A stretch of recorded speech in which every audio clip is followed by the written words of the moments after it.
السلام علیکم ورحمۃ اللہ وبرکاتہ۔ میرے محترم ناظرین کرام، آج آپ کے سامنے اللہ کی رحمت اور اللہ کے فضل سے یہ قرآن مجید کا 22واں پارہ ہے، سورہ سبا ہے، اور آیت نمبر 26 سے لے کر 30 تک یہ 5 آیات ہیں۔ پہلے ان کی تلاوت سماعت فرمائیں، پھر ان کا ترجمہ عرض کروں گا۔ اعوذ باللہ من الشیطان الرجیم، بسم اللہ الرحمن الرحیم۔ قل یجمع بیننا ربنا ثم یفتح بیننا بالحق وهو الفتاح العلیم۔ قل ارونی الذین الحقتم به شرکاء کلا بل هو اللہ العزیز الحکیم وما ارسلناک الا کافۃ للناس بشیرا ونذیرا ولكن اکثر الناس لا يعلمون وَيَقُولُونَ مَتَى هَذَا الْوَعْدُ إِن كُنتُمْ صَادِقِينَ قُل لَّكُم مِّيعَادُ يَوْمٍ لَّا تَسْتَأْخِرُونَ عَنْهُ سَاعَةً وَلَا تَسْتَقْدِمُونَ۔ ناظرین اکرام، اب ان آیات کا ترجمہ سماعت فرمائیں۔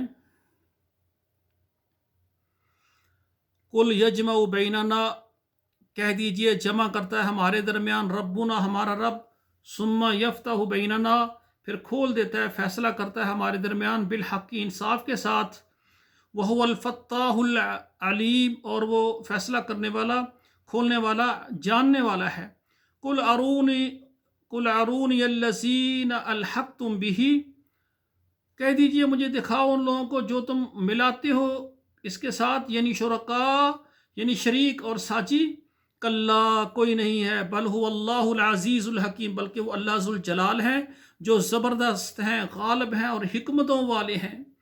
وما ارسلناک الا کافۃ للناس بشیرا ونذیرا، اور نہیں بھیجا ہم نے مگر سارے لوگوں کے واسطے خوشخبری دینے والا اور ڈرانے والا بنا کر، ولیکن اکثر الناس لا یعلمون لیکن اکثر لوگ نہیں جانتے۔ وَيَقُولُونَ مَتَى هَذَا الْوَعْدُ إِن كُنتُمْ صَادِقِينَ، اور وہ کہتے ہیں کب آئے گا وعدہ اگر ہو تم سچے۔ قُل لَّكُم مِّيعَادُ يَوْمٍ، تمہارے لیے ایک دن مقرر ہے، لا تستأخرون عنہ ساعة ولا تستقدمون، اور وہ نہ دیر کرو گے تم اس سے ایک گھڑی اور نہ جلدی آئے گی وہ ایک گھڑی کے برابر، یعنی جو وقت مقررہ ہے اس پر ہی ہو جائے گا۔ تو میرے بھائیوں، جو مقررہ وقت اللہ ذوالجلال نے ہر کسی کی موت کا مقرر وقت یا قیامت کا مقرر وقت جب اللہ کا حکم ہے وہ آ جائے گا، وہ آگے پیچھے ہونے والا نہیں ہے۔ تو سامعین کرام، جو اللہ ذوالجلال کے ساتھ شرک کرتے ہیں ان کی دنیا بھی برباد ہے، آخرت بھی برباد ہے، لیکن جو اللہ کے ساتھ شرک نہیں کرتے، ساری کائنات کو بنانے والے وہ خالق و مالک، نئے سرے سے، پہلے کچھ نہیں تھا تو اس اللہ نے بنایا، اس کو ختم کر کے اس سے بہتر بنانے والا وہ رب العالمین ہے۔ ہم اللہ ذوالجلال کے ساتھ کسی کو شریک نہیں کرتے، اور جن کو شریک کرتے ہیں لوگ ان کا ہم رد کرتے ہیں۔ ہم اللہ ذوالجلال کے بندے ہیں، ہمیں اللہ نے پیدا کیا ہے اور اللہ ذوالجلال ہی ہمیں ہر چیز مہیا فرما رہے ہیں۔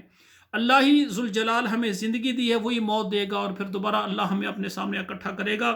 ہم اللہ ذوالجلال کے احکامات پر پورا عمل کرنے کے لیے تیار ہیں، اور اللہ سے ہم مددگار بھی ہیں، اور اللہ سے دعا کرتے ہیں اللہ جو تیرے ناراضگی والے کام ہیں اس سے ہمیں محفوظ رکھ، شیطان سے ہمیں محفوظ رکھ، ہم تیرے پناہ میں آنا چاہتے ہیں۔ والسلام علیکم ورحمۃ اللہ وبرکاتہ۔